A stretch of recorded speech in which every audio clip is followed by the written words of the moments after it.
শুরুতে আমরা প্রথমে দেখব যে কিভাবে আমরা আমাদের যে রিফ্রেশ ব্যানার টেক্সট আছে সেটাকে আমরা চেঞ্জ করতে পারি, কিভাবে কাস্টমাইজ করতে পারি। ঠিক আছে, তো রিফ্রেশ ব্যানার টেক্সটটা কি সেটা যদি আমরা একটু দেখি, যে আমরা যখন আমাদের যে পেজে যে বিভিন্ন এলিমেন্ট আছে সেগুলোকে যদি আমরা একটু চেঞ্জ করি, যেমন এই বাটনটা এখানে আছে, এটাকে যদি আমরা চেঞ্জ করে একটু এখানে মাঝখানে নিয়ে আসলাম, ঠিক আছে, তখন আমরা যদি প্রিভিউ দেই বা প্রিভিউ দেওয়ার পর আমরা যদি পেজটা দেখি, যে দেখতে পাচ্ছেন যে এখানে উপরে একটা টেক্সট লেখা আছে যে we just updated this page, please refresh the page.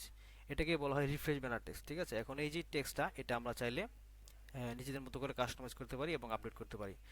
এখন এই পেজটা মানে এই যে মেসেজটা দিচ্ছে সেটা দিচ্ছে কারণ আমাদের আমাদের পেজে যে এলিমেন্ট আছে সেটা আমরা কোনো একটা এলিমেন্ট আমরা ইতিমধ্যে চেঞ্জ করেছি। ঠিক আছে, যেমন বাটনটার পজিশনটা এখানে ছিল, এখান থেকে এখানে নিয়ে এসেছি। এখন আমরা যদি এই ইনপুটের যে বক্সটা আছে সেটাকেও যদি একটু ছোট করি বা বড় করি, ঠিক আছে, বা এখানে যে আইকনটা আছে এটাকেও যদি একটু এপাশে নিয়ে আসি, মানে পুরো পেজের মধ্যে যে কোনো একটা এলিমেন্টের যদি পজিশনে কোনো কোনো চেঞ্জ হয়, কোনো এলিমেন্ট যদি বড় মানে হাইট বড় হয় বা ছোট হয়, তাহলে সাথে সাথে আপনার এই রিফ্রেশ ব্যানার যে টেক্সট আছে সেটার যে মেসেজটা সেই মেসেজটা শো করবে এখানে, যে আপনি পেজটা রিলোড দিন বা পেজটা আপডেট করুন। ঠিক আছে, পেজটা আপডেট হয়েছে আপনি করেন।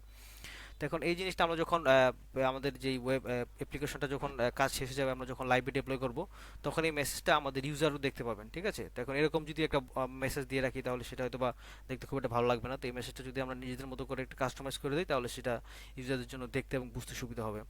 তো আমরা যদি পেজটাকে রিলোড দিই,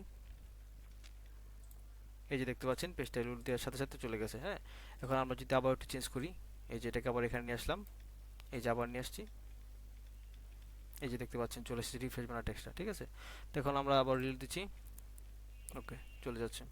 তো এখন আমরা এটা কীভাবে আপডেট করতে পারি চলুন দেখে নেওয়া যাক। আমরা আমাদের যেটা করতে হবে, আমাদের এখানে সেটিংস ট্যাবে যেতে হবে। সেটিংস থেকে এখানে যে ল্যাঙ্গুয়েজ সেকশনটা আছে, ল্যাঙ্গুয়েজ যে ট্যাবটা আছে সেখানে যাবেন।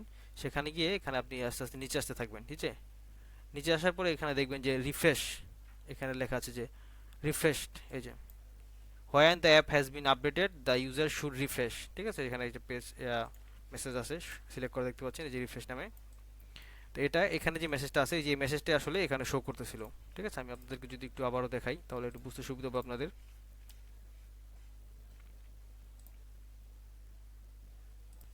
এই যে আশা করি আপনারা দেখতে পাচ্ছেন এখানে যে মেসেজটা দিচ্ছে দেখাচ্ছে রিফ্রেশ ব্যানারে একদম টপে, এবং এই মেসেজটা আসলে এই চাই, এই যে we just updated this page and page refresh the page to get the latest version, you will not able to use the app until you refresh. ঠিক আছে, এই যে এখানে এই মেসেজটি আসলে এখানে দিচ্ছে। তো এখন আমরা যদি এটাকে চেঞ্জ করি তাহলে চেঞ্জ করে আমরা নিজের মতো করে একটা মেসেজ দিই যে we have just launched a new version.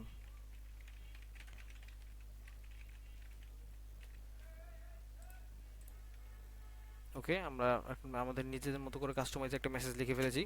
এখন আমরা এটা কিভাবে কাজ করে সেটা দেখব। তো আমরা আমাদের ডিজাইন ট্যাবে ফিরে যাচ্ছি। ওকে, ডিজাইন ট্যাবে ফিরে গিয়ে আমাদের যে বাটনটা আছে সেটার পজিশনটাকে আমরা একটু চেঞ্জ করে দিচ্ছি, এখানে নিয়ে আসতেছি। এখন আমরা যদি পেজে যাই, এই যে দেখতে পাচ্ছেন আমাদের যে মেসেজটা আমরা কাস্টমাইজ যে মেসেজটা আমরা দিয়ে আসলাম সেই মেসেজটা এখানে শো করতেছে। ঠিক আছে, তো আমরা এই মেসেজটার মাধ্যমে আমাদের যদি কোনো অ্যাপে কোনো নতুন কোনো ভার্সন আপডেট হয় বা নতুন কোনো ভার্সনে আসে বা নতুন কোনো ফিচার যুক্ত হয়, তখন আমরা এই মেসেজটাকে আপডেট করে দিব। সেই অনুযায়ী আমাদের ইউজার যারা ইউজ করবেন তারা সেটা ইউজ করতে পারবেন এবং সেটা বুঝতে পারবেন যে নতুন কোনো ভার্সন এসেছে আমাদেরকে অ্যাপটা আপডেট করা উচিত বা কোনো একটা ফিচার নতুন অ্যাড হয়েছে। তো রিফ্রেশ ব্যানার টেক্সট কীভাবে করতে পারি সেটা দেখলাম। তো এখন আমরা পরবর্তী টপিকে চলে যাচ্ছি। এখন আমরা যে এলিমেন্টে নিয়ে কাজ করতে যাচ্ছি সেটা হচ্ছে চেকবক্স এলিমেন্ট। তো আমরা চেকবক্সটাকে আমাদের এখান থেকে এলিমেন্ট থেকে আমি নিয়ে নিচ্ছি। এই যে চেকবক্সটাকে আমরা আমাদের পেজে ড্র করলাম। তো চেকবক্স এলিমেন্টটাকে আপনার বিভিন্ন ধরনের ফর্মে, আমরা যখন ফর্মে দেখে থাকবেন যে বিভিন্ন অপশন থাকে, ইয়েস নো টাইপের বিভিন্ন কোশ্চেন অপশন থাকে, সেই সব ক্ষেত্রে চেকবক্সটা ইউজ করা খুবই সুন্দর ভালো হয়। যেমন আপনার আমি যদি কোনো একটা পেজের মধ্যে আপনি যদি জেন্ডার, যেমন ইউজারের জেন্ডার সিলেক্ট করার অপশন থাকে, মেল ফিমেল, ঠিক আছে, বা মানে মাল্টি একটা মানে ট্রু ফলস টাইপের বা ইয়েস নো টাইপের বিভিন্ন অপশনের ক্ষেত্রে চেকবক্স ইউজ করা খুবই ভালো। তো সেক্ষেত্রে আমরা এই চেকবক্স এলিমেন্টটাকে ইউজ করতে পারি। তো চেকবক্সের ক্ষেত্রে আপনি যদি এটার প্রপার্টি এডিটরটা দেখেন, এখানে দেখতে পাবেন যে এটা যে লেভেলটা আছে সেই লেভেলটাকে আমরা চেঞ্জ করতে পারি। দেখতে পাচ্ছেন লেভেলটা চেঞ্জ হয়ে যাচ্ছে, এবং এখানে আপনি বিভিন্ন অপশন দেখতে পাচ্ছেন। যেমন আপনার আমরা এখান থেকে প্রি সিলেক্ট স্ট্যাটাস, মানে চেকবক্সটা স্ট্যাটাসটা ইনিশিয়ালি কী থাকবে সেটা আমরা এখান থেকে সিলেক্ট করে দিতে পারি। তো ইনিশিয়ালি আমরা চাইলে চেকবক্সটাকে আনচেক অবস্থা রাখতে পারি, অথবা চাইলে এখান থেকে চেক অবস্থা দিতে পারি, অথবা চাইলে আমরা ডাইনামিক অবস্থা রাখতে পারি।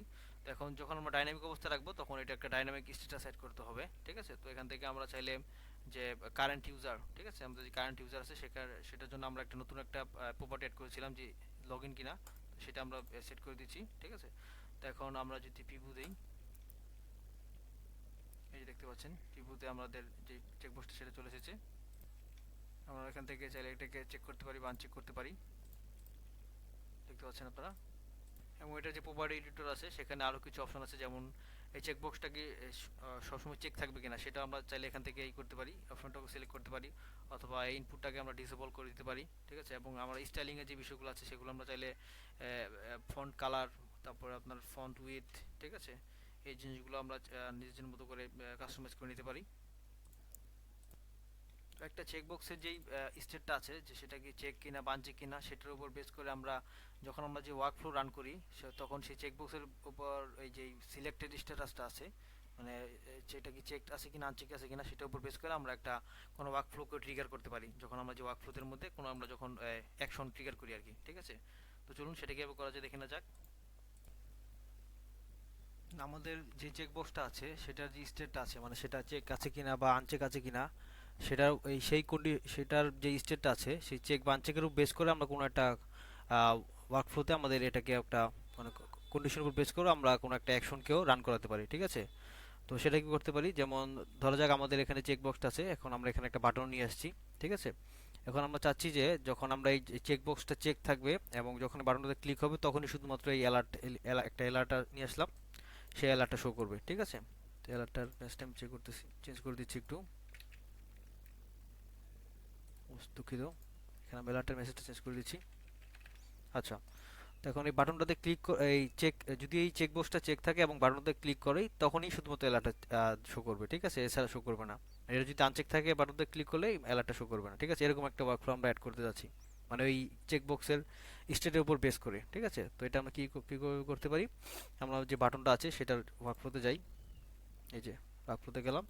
এখন এটার ওয়ার্কফ্লোতে গিয়ে এখানে এটার যে প্রপার্টি এডিটর আছে সেখানে আমরা এই যে অনলি হোয়েন যে কন্ডিশনটা আছে, ঠিক আছে, তো সেখানে আমরা একটা কন্ডিশন ইউজ করব যে চেকবক্স, এই যে দেখতে পাচ্ছেন চেকবক্স, আমাদের যে চেকবক্সটা সেটা চলে এসেছে, চেকবক্স ট্রাই ইজ চেকড, ঠিক আছে। এই যে দেখতে পাচ্ছেন check isn't checked, is check isn't checked, দুইটা অপশন আছে। তো আমরা আপাতত দুইটা ইজ চেকডটা দিয়ে দিলাম, ঠিক আছে। এখন আমরা চাচ্ছি যে একটা অ্যালার্টটা শো করতে, ঠিক আছে। তো এখান থেকে আমরা এলিমেন্ট অ্যাকশন থেকে গিয়ে এই যে শো অ্যালার্টে শো করব, এই যে আমাদের যে অ্যালার্ট আছে সেই অ্যালার্টটা এখান থেকে সিলেক্ট করে দিতে হবে।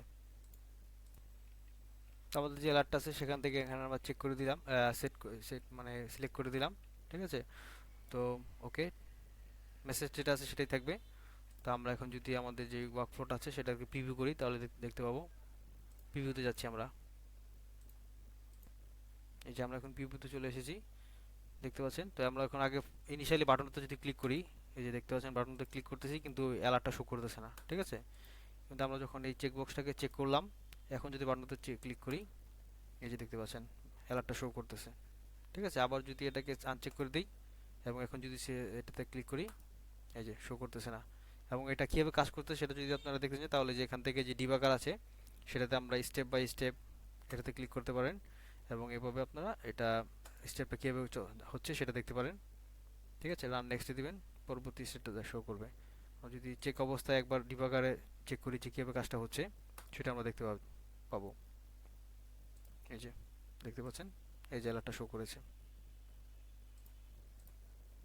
তো আমরা চেকবক্স এলিমেন্ট কীভাবে আমরা ইউজ করতে পারি এবং সেটার বিভিন্ন স্টেটের উপর বেস করে কীভাবে আমরা কোনো কন্ডিশনকে ওয়ার্কফ্লোতে অ্যাড করতে পারি সেটা দেখলাম। তো এবার আমরা পরবর্তী টপিকে চলে যাই,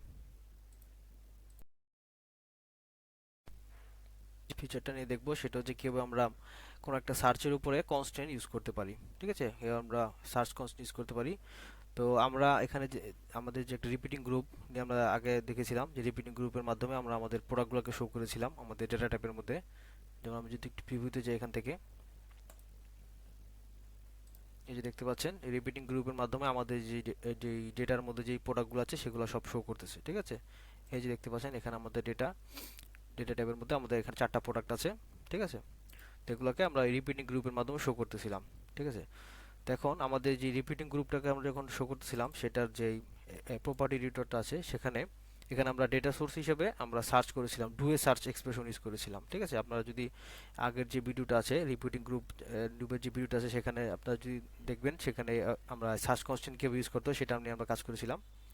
তো এখানে সার্চ কনস্ট্যান্ট যে আমরা ইউজ করেছিলাম, সেখানে আমাদের যেই প্রোডাক্টের যেই ডেটার মধ্যে যে মানে যতগুলো প্রোডাক্ট আছে সবগুলো প্রোডাক্টই কিন্তু শো করছে। ঠিক আছে, যেমন চারটা প্রোডাক্টে চারটাই শো করতেছে, সবগুলো শো করতেছে, মানে আমরা কোনো ফিল্টার করতেছি না। ঠিক আছে, তো সার্চ কনস্ট্রেন্টের মেন কাজটাই হচ্ছে যে আমরা যদি মানে আমাদের যে প্রোডাক্টগুলো আছে বা সেটা প্রোডাক্ট হতে পারে, ইউজার হতে পারে, বা যে কোনো কিছু হতে পারে, সেগুলোকে আমাদের যে লিস্টে যতগুলো থাকবে এখান থেকে আমরা যদি সবগুলোকে না দেখে কোনো একটা ফিল্টার করে নিয়ে আসতে চাই। ঠিক আছে, যে আমরা চাচ্ছি যে না, আমরা এখান থেকে যতগুলো আছে সবগুলো প্রোডাক্ট দেখাবো না, আপনি শুধুমাত্র যে আমাদের ইন স্টকে ইয়েস আছে যে প্রোডাক্টগুলো, ঠিক আছে, শুধুমাত্র সেগুলো শো করেন। ঠিক আছে, সেটা হতে পারে, বা হতে পারে যে যে প্রোডাক্টগুলোর নাম টি দিয়ে শুরু, যেমন এই যে এখানে টয় আছে, টি শার্ট আছে, এই দুইটা প্রোডাক্টের নাম টি দিয়ে শুরু। ঠিক আছে, এই দুইটা প্রোডাক্টকে শুধুমাত্র শো করো। ঠিক আছে, তো এই যে আমরা ফিল্টার করতেছি কোনো একটা লিস্ট থেকে। ঠিক আছে, যেমন এটা ইউজারদের ক্ষেত্রে হতে পারে যে আপনি ইউজারদেরকে যদি ফিল্টার করেন, যে ইউজারদের নাম, যাদের নাম এ দিয়ে শুরু তাদেরকে আপনি ফিল্টার করে দেখাতে পারেন, বা যাদের নাম বি দিয়ে শুরু ফিল্টার করে দেখাতে পারেন, বা যাদের বয়স 30-এর উপরে। ঠিক আছে, এই যে আপনার কোনো একটা লিস্ট থেকে ফিল্টার করে যে দেখাবেন, কোনো একটা লিস্ট থেকে ফিল্টার করে একটা দেখাবেন, এই কাজটাই আপনি এই যে সার্চ কনস্ট্রেন্ট ইউজের মাধ্যমে করতে পারেন। ঠিক আছে, তো আমরা কীভাবে করতে পারি আমাদের প্রোডাক্টের মধ্যে, সেটা আমরা চলুন দেখে নেওয়া যাক। আমরা যেটা করতে চাচ্ছি যে আমাদের যেই প্রোডাক্টে যেই সার্চ কনস্ট্যান্ট আমরা ইউজ করেছি, মানে ডাটা সোর্সে আমরা যখন ডুয়ে সার্চ এক্সপ্রেশনটা ইউজ করেছিলাম, সেখানে আমরা দেখেছিলাম যে আমরা এখানে যে অ্যাড এ নিউ কনস্ট্যান্ট নামে একটা বাটন ছিল। ঠিক আছে, তো এটা নিয়ে আমরা তখন খুব একটা আলোচনা করি নাই।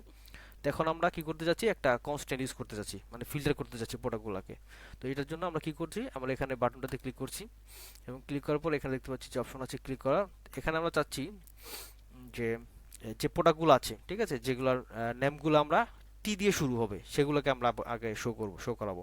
ঠিক আছে, তো আমরা এখানে লিখতেছি যে নেমটা সিলেক্ট করলাম, নেম, তারপর ক্লিক করবো, এখানে দেখতে পাবেন যে অপশন অটোমেটিক চলে আসবে। ঠিক আছে, বাবলের একটা খুব বড় ফিচার হচ্ছে যে আপনার কোনো কিছু আসলে মানে ভাবা লাগবে না বা খোঁজা লাগবে না, মানে আপনি যেটা করতে চাচ্ছেন সেটা আপনার এই সাজেশনেই চলে আসবে। ঠিক আছে, যে ডাটা, এই যে ড্রপ ডাউনটা আছে, এখান থেকে আপনি যে চাচ্ছেন যে কনস্ট্যান্ট, আমি চাচ্ছি কন্টেন্ট, নেমটা নেমগুলোর মধ্যে যেগুলো নেমগুলো টি থাকবে। ঠিক আছে, তো নেম কন্টেন্টটা সিলেক্ট করলাম, এবং এখানে আবার ক্লিক করলাম, এখানে দিয়ে দিচ্ছি ক্যাপিটাল টি। ঠিক আছে, যেহেতু আমাদের এই যে প্রোডাক্টগুলো দেখতে পাচ্ছি যে টয় আর টি শার্ট, এই দুইটাকে শুধুমাত্র চাচ্ছি আমরা শো করাবো। ঠিক আছে, তো সেই জন্য আমরা ক্যাপিটাল টিতে দিয়ে দিলাম। ঠিক আছে, তো এখন চলুন দেখা যাক, ক্লোজ করে দিচ্ছি, ক্লোজ করে দিয়ে এখন আমরা এটা ক্লোজ করে দিলাম, এখন প্রিভিউতে চলে যাচ্ছি। এই যে দেখতে পাচ্ছেন প্রিভিউতে এখন শুধুমাত্র এতক্ষণ কিন্তু আমাদের যতগুলো প্রোডাক্ট ছিল, চারটা প্রোডাক্ট ছিল, সবগুলোই শো করতেছিল, কিন্তু এখন শুধুমাত্র ওই টি দিয়ে শুরু টি শার্ট আর টয়, ঠিক আছে, শুধুমাত্র এই দুইটা প্রোডাক্ট শো করতেছে। ঠিক আছে, এখন আমরা যদি চাই যে না, আমরা আর একটু অন্য ধরনের কনস্ট্যান্ট ইউজ করব। ঠিক আছে, যেমন ধরেন এখানে যদি আমরা আসি ডেটা ট্যাবে, যেমন টয় আর টি শার্ট, এই দুইটার মধ্যে আমরা যদি চাই ফিল্টার করতে, যেমন ধরেন এখানে এই টয়টা আপনার ইনস্টক ইয়েস আছে, আবার টি শার্টটার ইনস্টকটা নো আছে। ঠিক আছে, এখন আমরা যদি এই দুইটার মধ্যেও ফিল্টার করতে চাই, সেটাও পসিবল। ঠিক আছে, সেটা কীভাবে করতে পারি, যে এখানে আবার আমরা আমাদের যে প্রপার্টি এডিটরে চলে আসি, এই যে ডাটা সোর্স, এখানে এসে আমরা এই যে আরেকটা নতুন কনস্ট্যান্ট, মানে ফিল্টারের উপরে আরো ফিল্টার ইউজ করতে পারি। ঠিক আছে, এটা দিয়ে তো আমরা একবার ফিল্টার করে ফেলাম টি এর উপরে, যে যে প্রোডাক্টগুলো আপনার শুধুমাত্র টি দিয়ে আছে শুরু নামগুলা, সেই প্রোডাক্টগুলো আমাকে শো করো, বা টি দিয়ে টি আছে। ঠিক আছে, এখন তুমি আমাদেরকে আরো একটা যাও, যে যেগুলো টি দিয়ে শুরু এবং যেগুলো ইন স্টক ইয়াস। ঠিক আছে, এরকম একটা কন্ডিশন আমরা ইউজ করতে যাচ্ছি। তো সেটা আমরা কিভাবে করতে পারি, যে এখান থেকে আমরা কি সিলেক্ট করব, আরেকটা নতুন কন্ডিশন ইউজ করে এখান থেকে দিব যে ইন স্টক, তারপর দিব যে ইকুয়ালস টু, এখান থেকে দিব ইয়েস। ঠিক আছে, ইনস্টক ইয়েস। তো এটা যদি দেওয়ার ফলে আমাদের কি কোনগুলো শো করার কথা, কোনটা শো করার কথা, এই যে আমরা যদি ডেটা ট্যাব থেকে দেখি, এই যে দেখতে পাচ্ছেন এখানে টয়ের ইনস্টক আছে ইয়েস, এবং টি শার্টের ইনস্টক আছে নো। ঠিক আছে, তাহলে আমাদের শুধুমাত্র যেহেতু আমরা ইনস্টক ইয়েস দিয়েছি, তাহলে শুধুমাত্র ইয়েসটা, এই টয়টা শো করার কথা। ঠিক আছে, তো চলুন আমাদের মানে কন্ডিশন ঠিকমতো কাজ করছে কিনা সেটা দেখে না যাক। ক্লোজ করে দিলাম, এটা ক্লোজ করে দিলাম, এবার প্রিভিউতে যাচ্ছি। এই যে দেখতে পাচ্ছেন প্রিভিউতে শুধুমাত্র টয়টাই শো করতেছে প্রিভিউতে। ঠিক আছে, এই যে দেখতে পাচ্ছেন যেহেতু টয়টার ইনস্টকটা ইয়েস আছে। তো এখন আমরা যদি আবার চাই যে আরেকটু মানে চেঞ্জ করে দিতে, কন্ডিশনটাকে যদি আমরা নো করে দেই, এই যে নো করে দিলাম, আর আবার ক্লোজ দিচ্ছি, আবার প্রিভিউ দিচ্ছি। এই যে দেখতে পাচ্ছেন টি শার্টটা, ঠিক আছে, টি শার্ট, কারণ টি শার্টের, এই যে দেখতে পাচ্ছেন টি শার্টের ইনস্টকটা নো আছে। তো এভাবে আমরা আসলে আমাদের যদি যে কোনো একটা লিস্ট অফ থিং, যেমন এখানে আমরা তো প্রোডাক্ট নিয়ে আপাতত দেখাচ্ছি, লিস্টের কোনো একটা লিস্ট অফ থিং এর উপর আমরা যদি আমাদের কোনো একটা ফিল্টার অ্যাড করতে যাই, ঠিক আছে, অনেকগুলো লিস্ট থেকে আমরা কোনো একটা নিজেদের কোনো একটা টাইটেলের উপরে বেস করে, হ্যাঁ, আমরা যদি টাইটেলের উপর বেস করে, যেমন বললাম ইউজারদের ক্ষেত্রে আপনি এজের উপরে বা ইউজারদের নেমের উপরে ফিল্টার করতে পারেন, ঠিক আছে, প্রোডাক্টের ক্ষেত্রে নেম দিয়ে, তাও প্রোডাক্টের ইন স্টক আছে কিনা নেই, এই যে বিভিন্ন কন্ডিশনের উপর বেস করে আপনারা আপনাদের লিস্টটাকে ফিল্টার করে মানে শর্ট করে নিয়ে আসতে, তারপরে আপনারা যে যে কোনো জায়গায় প্রয়োজন হলে সেগুলো আপনারা ইউজ করতে পারেন। তো আপনারা বিভিন্ন ধরনের লিস্টের উপর বিভিন্ন ধরনের কন্ডিশন ব্যবহার করে কীভাবে মানে ফিল্টার করা যায় সেই জিনিসগুলো আপনারা বাসায় প্র্যাকটিস করবেন, তাহলে আপনারা বুঝতে পারবেন যে কীভাবে আমরা সার্চ কনস্ট্যান্ট ইউজ করতে পারি। তো ওকে, সার্চ কনস্ট্যান্ট নিয়ে এতটুকুই থাকবে আশা করি। এই ভিডিওতে আমরা কীভাবে রিফ্রেশ ব্যানার টেক্সটটাকে চেঞ্জ করতে পারি সেটা দেখেছি, এবং কীভাবে আমরা চেকবক্স এলিমেন্ট ইউজ করতে পারি সেটা দেখেছি, এবং আমরা এটা দেখলাম যে কীভাবে আমরা সার্চ কনস্ট্যান্ট ইউজ করতে পারি। তো ধন্যবাদ, পরের ভিডিওতে আবার দেখা হবে। আর আপনাদের সাথে আজকে আমি একটা কোরআনের আয়াত শেয়ার করতে যাচ্ছি, সেটা হচ্ছে এটা সূরা আল হুজরাতের, যদি মুমিনদের দুই দল যুদ্ধে লিপ্ত হয়ে পড়ে তবে তাদের মধ্যে মীমাংসা করে দিবে। দেখা হবে পরের ভিডিওতে, আশা করি সবাই ভালো থাকবেন, ধন্যবাদ।